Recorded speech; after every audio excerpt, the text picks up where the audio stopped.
Baruch atah Adonai Eloheinu melech haolam shehakol niv'orei. Hi, everybody.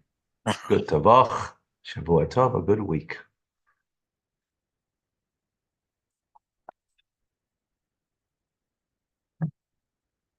Okay.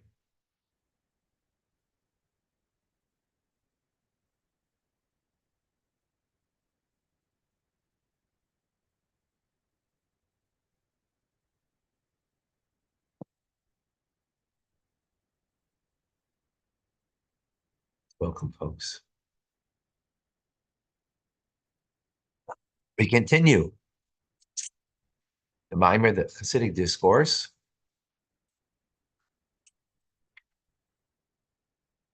explaining the different paths in divine service, that of a penitent, Bal Tshuva, and that of the righteous, Tzaddikim. And that, in truth, we need to incorporate both qualities. It's not about who we are, it's about the path we take. And both paths are necessary paths. Naturally, we tend to take one kind of path.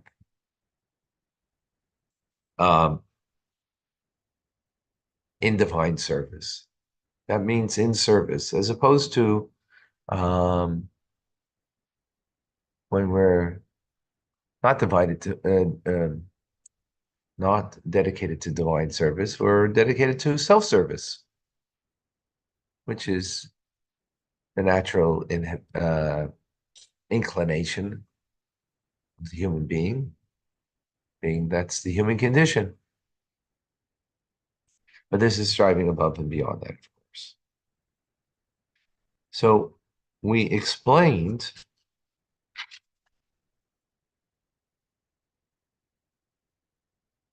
the path of a penitent is really a person who's inspired to go beyond themselves, because beyond their natural selves would be inclined to be triggered by this particular trigger that's part of their natural makeup, to fall prey to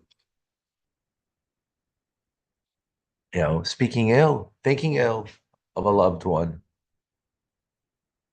and so on and so forth. So tshuva, penitence, is really about an inspiration of something that's greater than us. It's a light of God that we touch that's beyond us. And because it's beyond us, it doesn't really become us. It's not penetrated. It's not integrated into us. Because that light is a powerful, great light of God's light that he is cleansing and forgiving. The human condition is not cleansing and forgiving. Right? It's a divine condition to be forgiving. The human condition is, a tit for tat, consequences of behavior for good and for bad.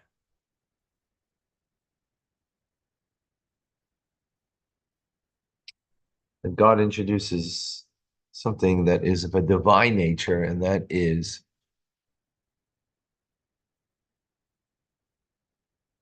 tshuva.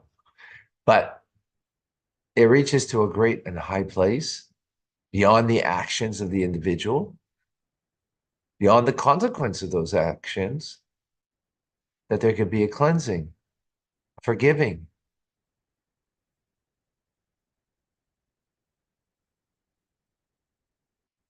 But the difficulty is or the drawback is that that light is that inspiration. It's like inspiration is always beyond us. That's why it's inspiring.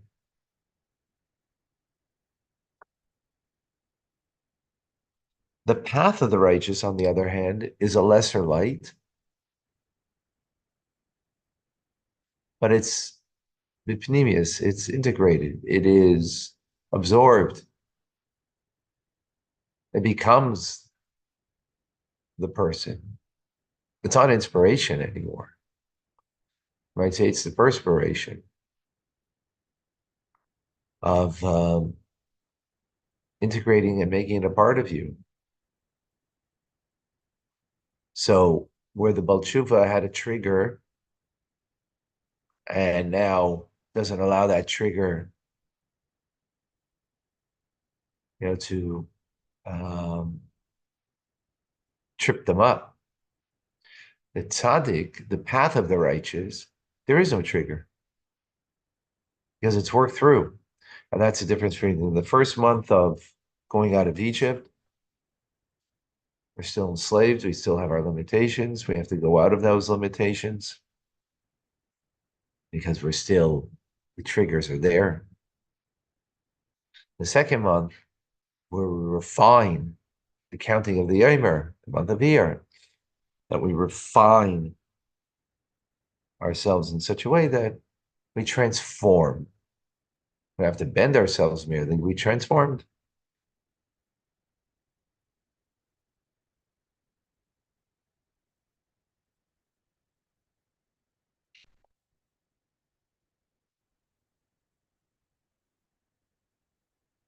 Further to bring out this idea is that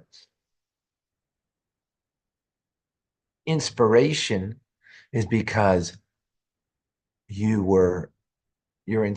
What's inspiration? Inspiration is that you're talking to a higher place in the person, to their godly soul. But that inspiration isn't, you're not talking to the animal soul. The animal soul is still, potent, still seeking to bring us down. So you're inspired. You're inspired that you should listen to your godly soul. And remove yourself from that negativity. Don't allow that negativity to take hold in you. That's the Balchuv, that's the path of penitence. The tzaddik, on the other hand, the path of the righteous, is the conversation, if you will, or where it's felt, not just the conversation, but where what you feel is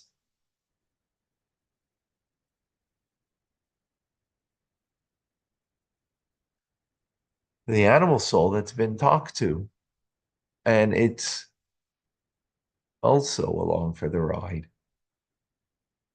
It's transformed. The animal soul is self-directed, but you can, in its self-directed nature, transform it, that it too shall sense and feel the value of the divine. The animal soul naturally feels, its comfort, going on easy street, path of least resistance.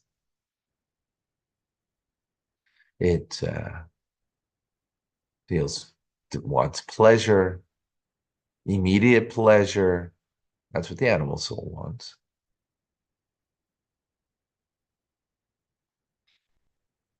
Transforming it means it senses and feels something divine. That there's something divine about learning Torah. There's something amazing and beautiful in devoting yourself to serving God.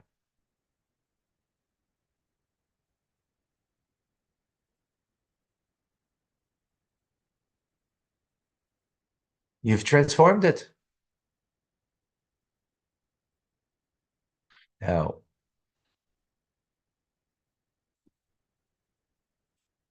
in that transformation, the divine soul just wants to be connected. The animal soul in that transformation appreciates the the consequence of connection, not just the connection for its own sake. And it feels it.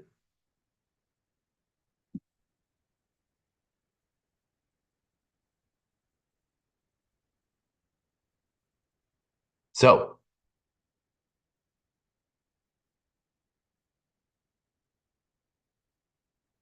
so likewise, when we're speaking about the revelation that brings to either iskafia or ishavcha, iskafia, it means to bend yourself, right? Bend yourself means a negative thought came into my mind, and I bend myself not to um, contemplate that thought. Or I want to say, somebody said something to me not kind, and you know, my animal soul wants just to say something back to them in kind, which is not kind. You bend yourself and bite your tongue. That's bending yourself, not to follow your lower nature, your animal instinct, and you're inspired by your higher nature, your godly soul, to do the divine thing, right? Savcha, again, is, well, that's all transformed. You don't have to bite your tongue.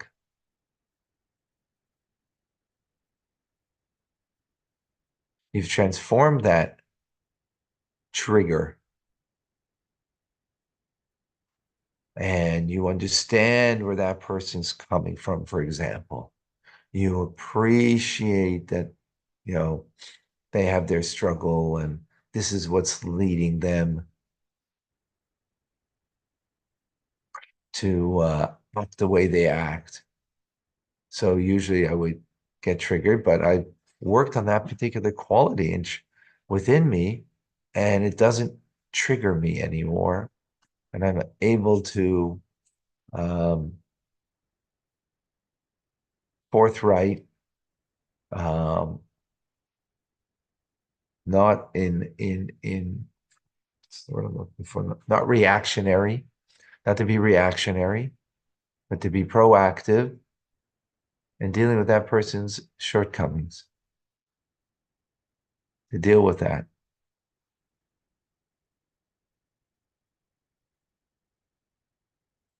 I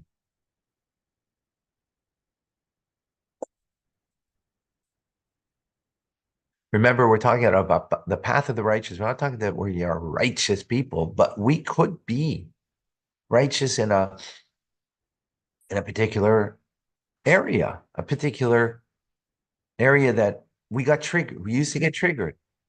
We're not triggered by that person anymore. So wherein you got triggered and you're inspired not to allow that trigger to take hold in you, so then you are a penitent. But it didn't work its way through you, right? When you work it through you and you don't get triggered now, right?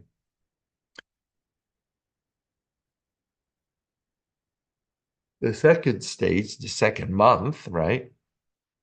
Excuse me.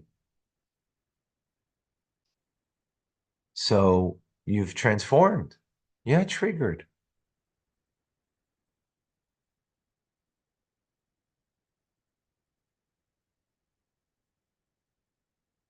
You worked it through. You have compassion on that person, even though they're acting not in an appropriate way. Okay, that's their stuff. Ah, they're dealing with you in a passive aggressive. Or they're dealing with you in a, place of anger. It's not triggering you. You've worked it through. You understand that it's their thing. You understand their challenges and even have compassion. So you're able to now not be reactionary to their passive aggressive or their anger, whatever, and be able to proactively respond to them, to their emotional need, you know. So another way to put the difference between um, the path of the penitent, the path of the righteous, is my own terms, but reactive or proactive. The penitent is reactive. A negative thought comes, a, a desire to respond to the passive aggressive person, right? In a, you know, tit for tat manner. And you don't. You're inspired by something greater than you, your godly soul.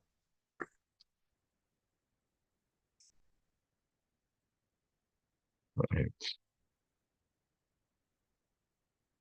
But you still had the trigger. It reached beyond you, but you didn't internalize it. As opposed to the way of the path of the righteous. Again, righteous doesn't mean that we are being termed as a righteous person, but it's a path of the righteous, so we can have some of that path in our lives. As a matter of fact, we have both, hopefully.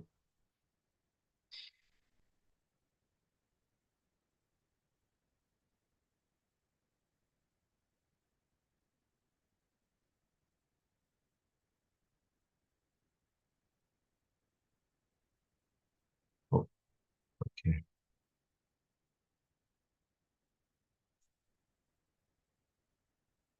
All right, we're going to stop here. All